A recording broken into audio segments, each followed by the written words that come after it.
Andy, yo quiero irme ahora en este segmento un paso un poquito más atrás y hablar de este tema de como país, el manejo de la deuda, hacer un poquito el símil con un hogar o con una persona, ¿verdad? En primer lugar, regularmente en el ciclo de vida de una persona, la persona al inicio no genera ingresos, luego entra en un nivel muy alto de generación de ingresos, que ahí que comienza su alto nivel de endeudamiento para capitalizar esa capacidad de pago. Y luego con el tiempo, cuando esa capacidad de pago va disminuyendo por la edad, etcétera, pues entonces su capacidad de endeudamiento vuelve a bajar. Es el ciclo normal que tiene una persona. No pasa con los gobiernos, ¿verdad? Porque los gobiernos en términos generales no mueren, que con lo cual la dinámica de los gobiernos de endeudarse, inclusive hay déficits fiscales óptimos dependiendo del estado del desarrollo en el que se encuentra ese país. Con lo cual, decir, mira, en este momento la deuda es alta, es baja, hay algo que tiene que tomar en cuenta muchísimos otros elementos. Ahora, imaginemos que el Estado es un individuo así y que tiene, sin embargo, sus etapas duran mucho tiempo, 30, 50, hasta 100 años, cada una de esas etapas. Como tú bien decías, cuando tú estás en esa etapa primaria, que tú eres un Estado más pobre, etcétera, necesitas a tus padres. En ese caso, los organismos multilaterales fungen como un padre, donde no solamente te ayudan con el financiamiento, sino que te llevan de la mano con los proyectos, porque internamente los países tienden a no tener la capacidad de estructurar proyectos, de estructurar políticas, y los multilaterales se sientan contigo y te estructuran todo eso. De hecho, tú hablabas de los costos escondidos que tienen los multilaterales, pero son muchísimos, porque muchas veces tú tienes que contratar especialistas que ellos ponen ahí, que no necesariamente son los mejores especialistas, contratar ciertos servicios, etcétera. Y bueno, se ve esto como un proceso de educación al país en el que el país va haciendo su trabajo. Teóricamente, en esta etapa, Andy, ellos te van llevando de la mano para poder soltarte en algún momento, ¿verdad? Y seguir siendo tu counselor, seguir estando al lado de ti, pero dándote una mayor autonomía en tu planificación y en tu forma de tu financiar esto.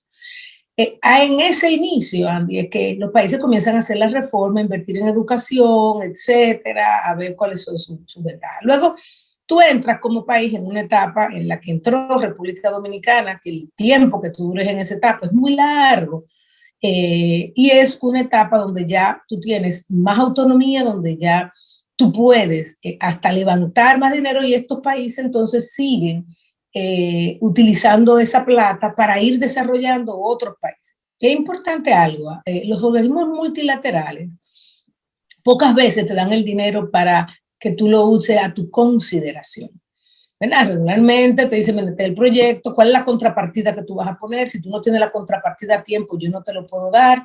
El esquema de manejo de proyectos que yo tengo esto es un proyecto que un país puede hacer en 2 años, con una multilateral le puede tomar 5, le puedo tomar 6, arrancar el proyecto puede ser más lento y muchas veces, bueno, va a entrar en conflicto con prioridades sociales, con prioridades económicas, con prioridades políticas, y todo eso tiene esa complejidad. Cuando los países dicen, no, mira, espérate, yo me voy a ir un mix de multilaterales y me voy a ir un mix con private sector. Ahora vamos a ver la otra cara de la moneda. ¿De dónde viene ese dinero de private sector? Ese dinero de private sector viene de países, viene de muchos, ¿verdad? Unos son países que ya han llegado a un estado de desarrollo donde ellos generan superávit, o sea, sus habitantes pagan impuestos para que el gobierno invierta fuera del país. Eso es bueno decirlo, porque de repente estamos nosotros en la capacidad de que paguemos impuestos para tener un superávit, ¿verdad? Impuestos altos como pagan esos países, 40% de impuesto marginal, 45% de impuesto marginal, para que esos países ayuden a otros países a través de la compra de su deuda o a través de los mismos organismos multilaterales, a financiar esas cosas. También vienen de fondos de pensiones que a través de carteras de inversión quieren diversificar su riesgo y lo diversifican en países como este. Ahí entra, Andy, la consideración de qué necesitas tú para poder atraer este dinero. Como país que te encuentra similar a un hogar en una etapa de desarrollo donde ya tú tienes la capacidad de explotar múltiples oportunidades, pero no solamente muchas oportunidades como país. es que ya hay un sector privado que dice, sector público, yo estoy esperando tu inversión para seguir adelante. Digamos, hay zonas donde se puede desarrollar un hotel o una zona hotelera buenísima, pero tú necesitas una carretera para llegar ahí. Tú necesitas una presa para estar ahí, ¿verdad? Tú necesitas escuelas públicas para que la gente que trabaje ahí pueda llevar a sus hijos. Entonces, es esa combinación que va haciendo a los países más maduros, más atractivos, porque se vuelven seres humanos, si yo lo veo como un ser humano, más maduro, más atractivo, más interesante. Y obviamente requiere de este camino conjunto. Entonces tú esperarte y sentarte, esperar que las multilaterales te diga cuánto tienes disponible para darte ese año, o tú puedes decir, no, espérate, es que yo soy lo suficientemente atractivo, interesante, inteligente como para ir a un mercado y levantar lo que yo necesito para acelerar el proceso de crecimiento, desarrollo, generación de empleo y bienestar para mi gente. En eso, cuando vas a adquirirlo, bueno, el mercado te pone reglas y te dice, bueno, déjame ver el riesgo que tú tienes. Ahora que tú estás saliendo, tú todavía no me has, si tú te ves interesante, pero yo no he bailado contigo. Entonces déjame sacarte a bailar, ¿verdad? Y ver en el tiempo si es verdad que tú bailas así, si es verdad que tú eres consistente en tu comportamiento, si es verdad que tú eres maduro, si eso no es una fachada. Y eso es lo que ha ido haciendo República Dominicana. A medida que haces eso, entonces los capitales externos va viéndote más gente. Ah, pero mira qué muchacho, mira, yo no me había fijado en ella. Así pasa con los países, ¿verdad? Entonces comienzas a tener más atención. Lo interesante en eso, Andy, es que a medida que tienes más atención, entonces hay más liquidez disponible para ti. Y por ende hay más competencia para prestarte. Y como hay más competencia para prestarte, la tasa de interés a la que tú accedes es mucho más baja, ¿verdad? Y la capacidad de tú acceder también, o sea, tú colocas, entra y colocas muy rápido en los mercados y ya esa conversación es una conversación que se va dando. Tú hablabas de ser investment grade y como bien lo decías, el impacto que eso tiene es fundamental, sobre todo en una economía que le apuesta a las alianzas público-privadas. Cuando tú llegas al investment grade, sucede que hay inversionistas cuyos fondos vienen de ahorrantes de cierto nivel, que dicen que yo solamente quiero invertir en países que tengan un grado de riesgo muy bajo o que sean grados de inversión, ¿verdad? Muchas veces son fondos de pensiones de países muy ricos que quieren garantizar, bueno, que las pensiones de esta gente no entren en un nivel de riesgo muy alto. Entonces dice, mira, este dinero está disponible. Cuando tú des ese saltito, investment grade, es como que caiga una avalancha, un ciclón de capacidad, es como que tú entres a un mar de oportunidades. Y ese mar de oportunidades, como bien tú decías, se ve desde dos perspectivas. Uno, de mucha más plata que está disponible para prestarte, lo cual obviamente reduce los márgenes, pero otro es, Andy, dinero privado que llega al sector privado, porque le dice, tú sabes qué, sector privado, tú estás casado o casada con una mujer o un hombre responsable, que es ese gobierno. Y por ende, yo estoy segura que detrás de ti, al lado de ti, está un partner que es beneficioso para ti. Y entonces comienza a llegar el plata también al sector privado y a las iniciativas de alianzas público-privadas. Cuando todo eso viene, entonces imagínate qué pasa con los márgenes bancarios para los hogares dominicanos. Los bancos y en República Dominicana no, también financian al sector público, en República Dominicana especialmente. Ahora, y financian, que en República Dominicana no ha llegado a ese nivel, financian mucho a proyectos corporativos. En muchos países ya los proyectos corporativos van a los mercados de capitales, hasta los mercados internacionales. Aquí entonces a liquidez se utilizan esos proyectos corporativos.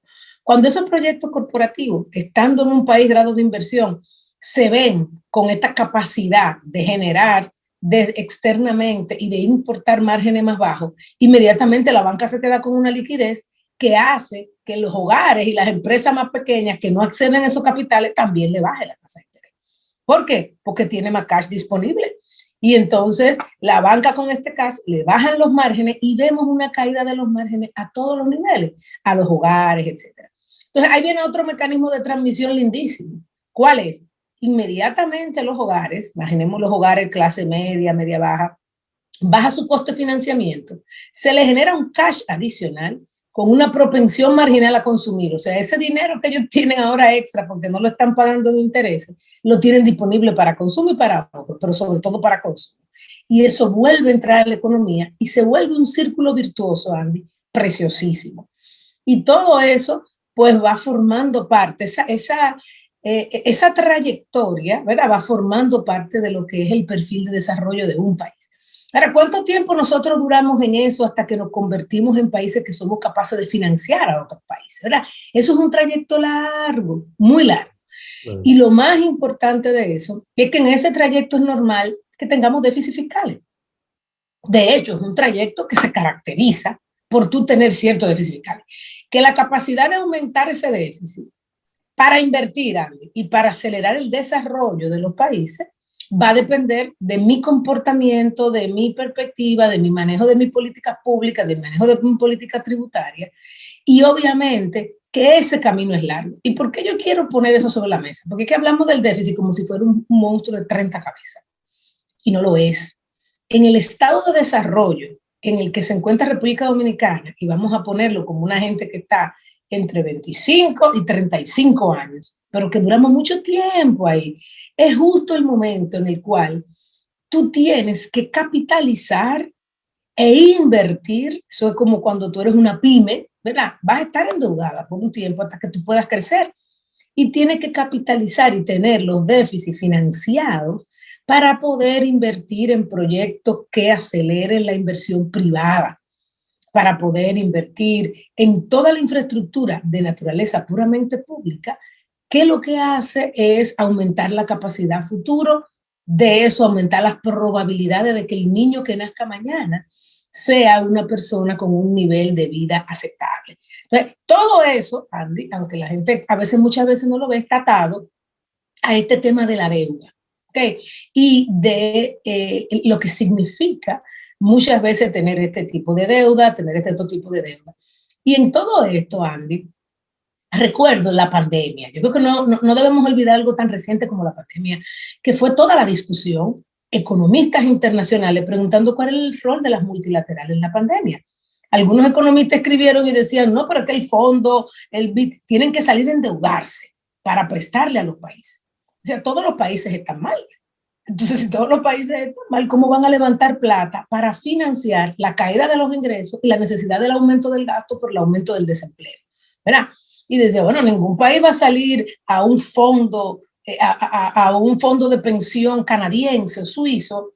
Mira, ven, dame este dinero porque aquí hay un desastre. Yo quiero que sean tus pensiones que me lo financien. Y hubo una gran discusión sobre el rol de la multilateral. El gran tema fue la respuesta de la multilateral, ¿verdad? Donde decían, no, espérate, en un momento que era obvio cuál era su rol. Y no se están estudiando. Todavía lo están estudiando. Y el fondo te lo condicionó a los activos que tú tienes aquí. Sí, mira, ven, yo te voy a preguntar, pero espérate que tú son los derechos especiales de giro que tú tienes aquí. Yo riesgo no estoy por asumir. Sí. Entonces, estamos hablando, obviamente, de entidades que tienen simplemente esa capacidad, y los países hicieron un mix, pero se fueron a sus mercados. Y los mercados entendieron su rol. Claro. Tú sabes. Y los mercados, y había el cash porque las empresas no estaban invirtiendo. Y ahí priorizaron aquellos países con un nivel de riesgo controlado. Eso es así. Claro. O sea, decían, bueno, ya que nos vamos a meter en este lío de financiar este gasto corriente y esta caída temporal de los ingresos, vamos a hacerlo en aquellos países que han demostrado de manera consistente un buen comportamiento. Entonces, Andy, un poco el mensaje que yo quiero dejar sobre la mesa es, primero, estamos en un estado de desarrollo donde los déficits, si nos comparamos, ¿verdad?, con una economía, somos una pyme naciente, estamos en 25, 35 años, el déficit es algo natural y normal, no lo podemos ver en un solo año, Andy, tenemos que verlo multianual, un déficit, porque mira, el COVID nos acaba de decir, tú vas a tener que tener un gran déficit 2 años, mínimo, pero luego tú vas a recapitular y entonces vas a tomar. Lo segundo es que esa deuda obviamente va a depender de ese estado de desarrollo, que no es malo, que lo que da es un gran mensaje de quiénes hemos sido y el nivel de compromiso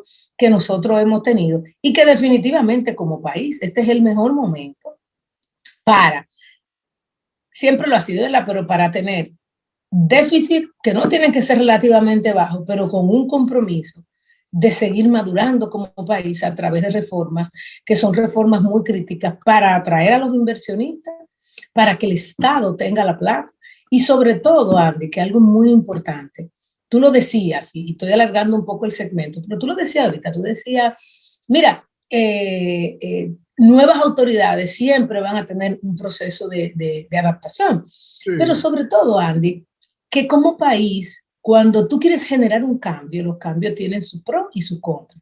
Probablemente los pros son más, y los pros atados a un mejor nivel de transparencia, ¿ok? Aún muchas veces, como tú dices, bueno, hay que, no se puede invertir tan rápido. Obviamente, tú tienes que evaluar qué fue lo que encontraste. Tú tienes quizás que hacer comisiones de depuración muy rápida para ver cuáles proyectos tú le vas a dar hacia adelante, cuáles no.